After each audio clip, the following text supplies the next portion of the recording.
We're going to close the third chapter of Nedarim. And we've been talking about the meaning of language, but we're also going to talk about the meaning of different kinds of groups. And in the last Mishnah, in the 10th Mishnah, we actually investigated garlic eaters, someone who vows not to benefit from garlic eaters. And we found out that garlic eaters is actually it's a way of referring to Jews. There's a halacha that Jews are supposed to eat garlic on Friday night.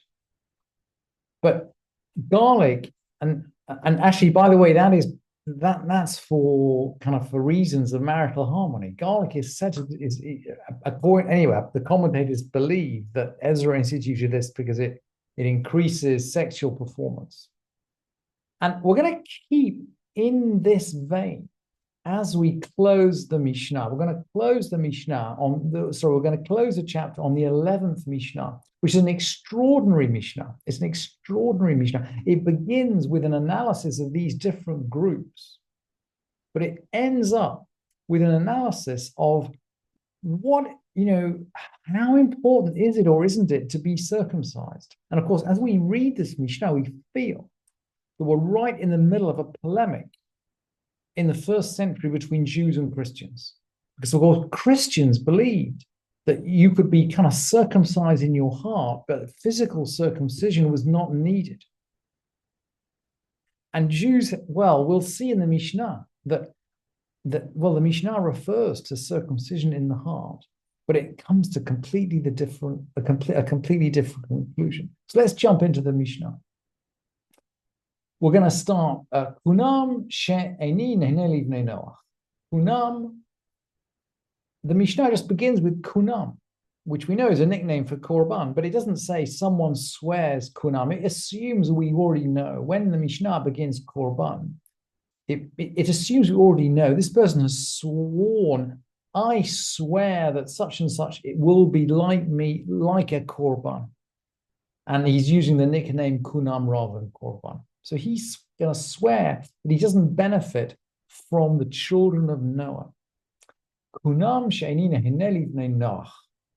Kunam, that I don't benefit from the children of Noah. And the Mishnah rules, mutar b'Yisrael. He can benefit from Israel. Ve'asur ba'umot. He cannot benefit from the nations. So the assumption somehow is that the children of Noah are the nations. And Israel is not part of the children of Noah. Well, we know kind of in terms of strict genealogy, of course, Israel is a child of Noah. But somehow the Mishnah takes Israel out of that generality. And B'nai Noach, in the language of the Talmud, refers to non-Jews. And mitzvot B'nai Noach are the mitzvot that Noachites have to keep, but Jews don't necessarily have to keep. So already we start to make a distinction. Let's keep going. She'eni nehne l'zera Avraham. So he swears that he doesn't benefit from the seed of Avraham. Now these are Jews. Asur b'Yisrael mutar ba'umot. He's forbidden from Israel but permitted from the nations. And again, we're not talking about physical genealogy here because we know that the children of Esav and the children of Ishmael, so the Muslims and the Christians, the rabbis don't know, they know about Christians, they don't know about Muslims, obviously, but they know about Ishmaelites. But the Ishmaelites and Christians somehow are not included in Zera Avraham. They might be so genealogically, but we're not talking genealogy here. We're talking somehow spiritually. They're not part of the seed of Abraham. And if he swears he doesn't benefit from the seed of Abraham, he's just referring to Jews. And he can say explicitly, She'eni nehne Israel. I don't benefit from Israel. In other words, he's named Jews. So what's the situation there? Lokeach biyater, umucher b'pachot. So he's not allowed to get benefit from Israel. So if he buys, he has to pay over the market price. And if he sells, he has to sell below the market price. So he's not benefiting. So he can trade a little bit, but he can't benefit from that trade. She'Yisrael nehenin li. What if he swears that Israel shouldn't benefit from me? That's tricky. Lokeach b'pachot, so he buys at below market price. Umucher b'yater, and he sells above the market price. So no one in Israel benefits from him. And by the way, the Mishnah here concludes that ein shomin lo, nobody listens to him. Not clear whether this means no one listens to him in the marketplace, because no one is prepared to buy from him. No one's prepared for him to buy at less than the market price or sell at more than market prices. So maybe this means nobody listens to him in the market, or maybe this means just this is such a ridiculous thing to say that we don't understand how he can get away with it in terms of a vow.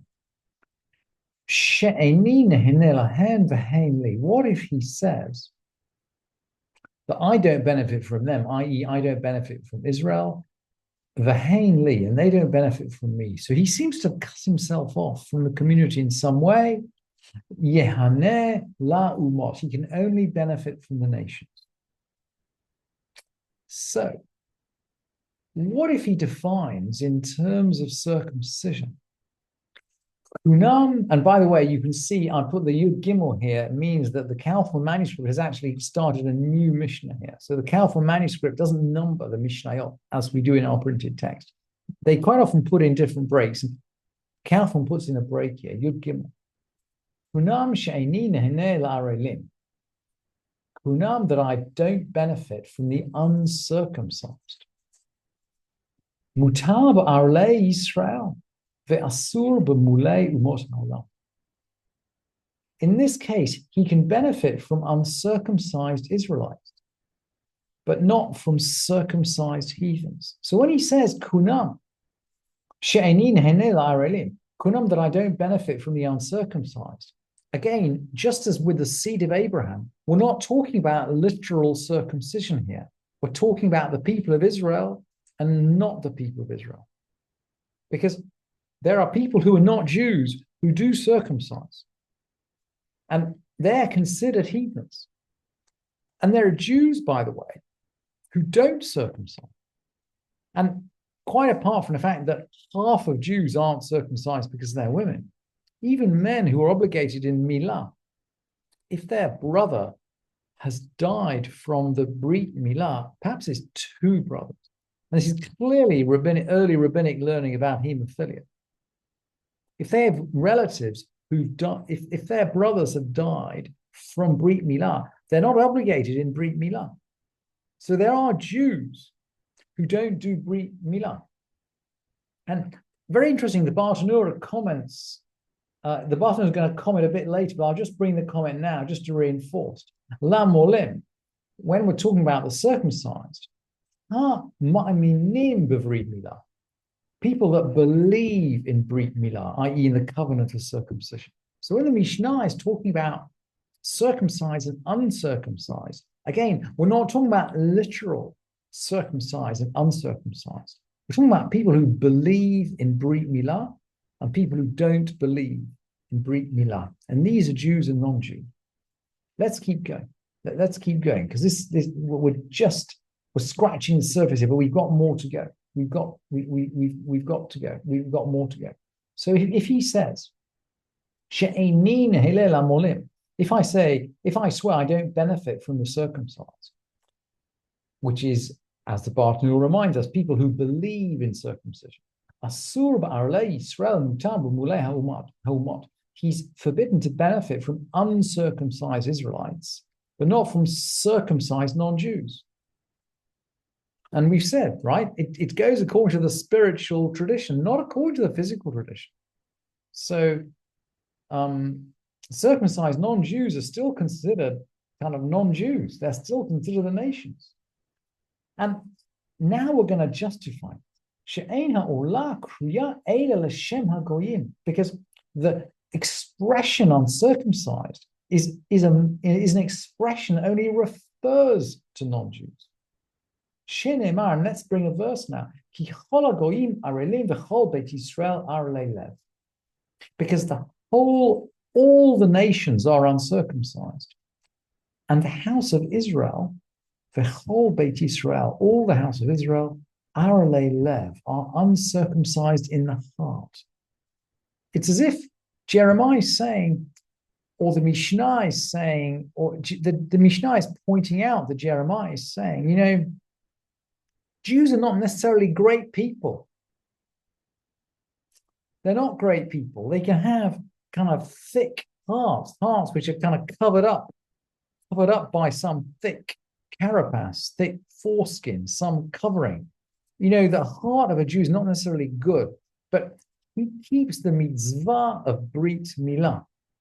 And that is, if you like, that by itself is very powerful. A person can keep the mitzvah of Brit Milah, even if inside he's not such a great guy, but he still keeps the mitzvah. And the Mishnah will now go on to bring various other verses. There's this verse from Shmuel Aleph. It refers to this uncircumcised Philistine. Should this uncircumcised Philistine be as one? I mean, the word Philistine and uncircumcised just comes in the same sentence. This is now from the great lament of David over Jonathan and Saul. Pentismachna benot lishtim pentealagna benot ha'erelim. In case the daughters of the Philistines should rejoice, the daughters of the uncircumcised should exult. Uncircumcised and Philistine are absolutely parallel. They mean the same thing. When we talk about uncircumcision, we're talking about the nations of the earth, of the world. We're not talking about physical circumcision. And now we're going to bring a series of 7 drushes, 7 utterances from the rabbis. And if you've learned a little bit of Talmud, you'll know very often these collections of Agadot in the Talmud very often come in sequences of 7. And by the way, these powerful Agadot very often come at the end of a chapter of Mishnah. So we've got a sequence of 7 now coming at the end of our chapter of Mishnah, at the end of the 3rd chapter. So let's examine. And in fact, just to make this easy for us, I've numbered them 1 to 7 on the source sheet. I mean, I promise you they're not labeled 1 to 7 in the Mishnah. You have to sort of puzzle it. You have to put in the numbers yourself. Number 1.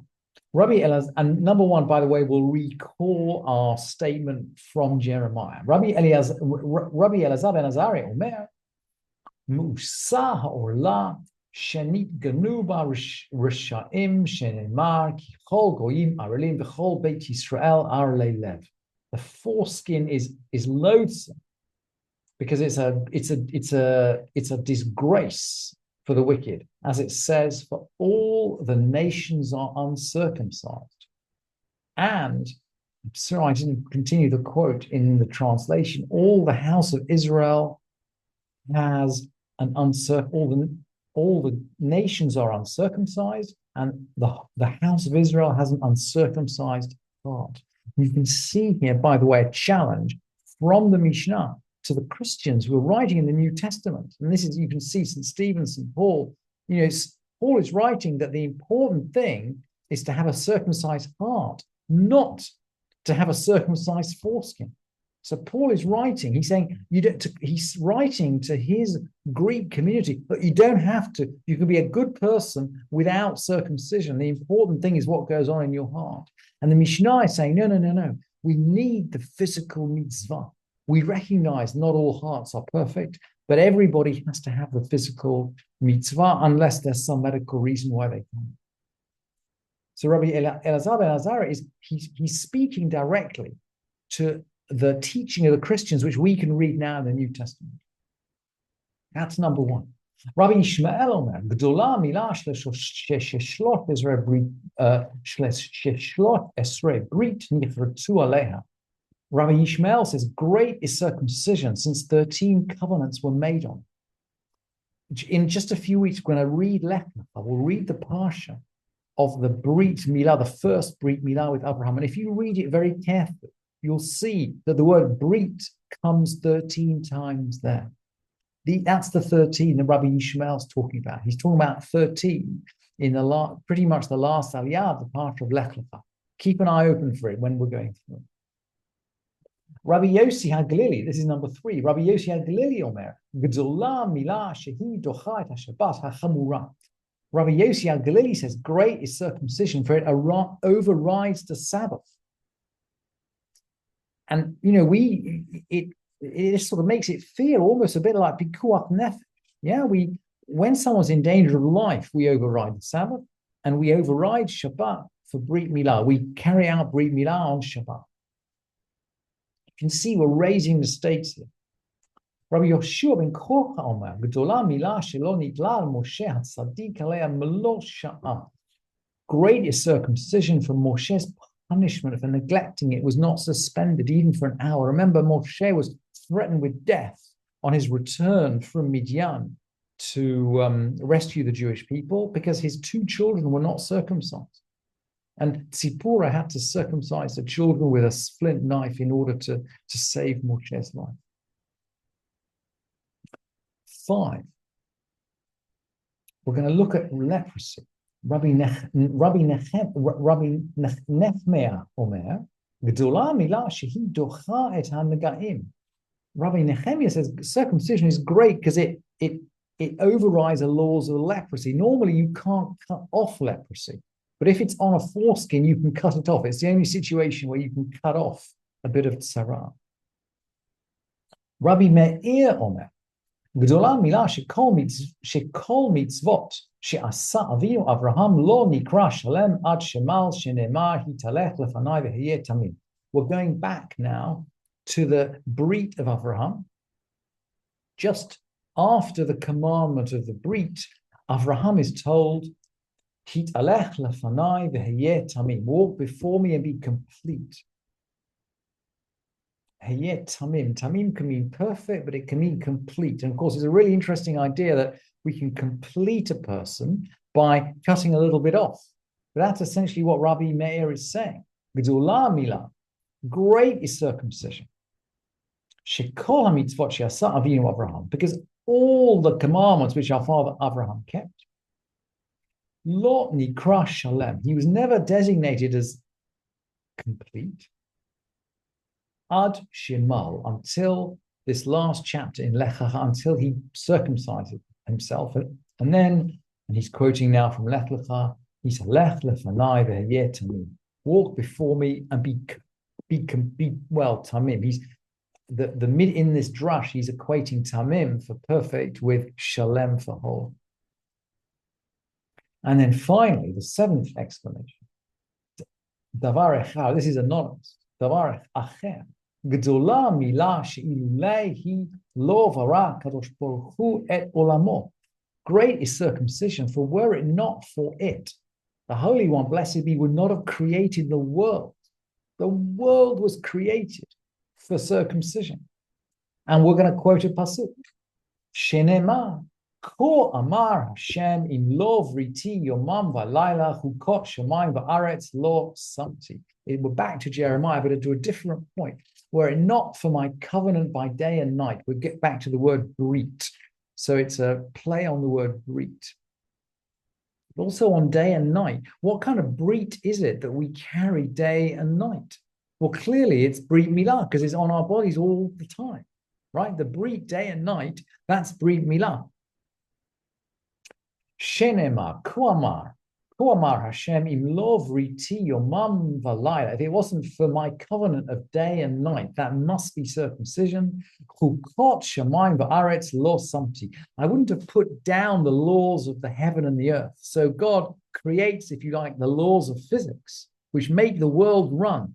But none of these laws of physics and chemistry and biology would work if it weren't for the sake of Brit Milah. And then the Mishnah concludes, G'dola milah shehi shkula keneged kol hamitzvot shebat Torah. You can see this polemic now coming out from the Mishnah, this attack on the Christians. Great is circumcision, for it equates to all of the commands in the Torah. Circumcision is equal to everything else combined.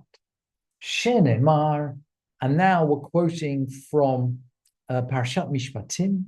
Remember, at the end of Parashat Mishpatim, Moshe, he goes up the mountain, he comes down, he sacrifices, and he sprinkles the blood on the people. The people say, Na'aseh v'nishma. They say, we will do and we will hear.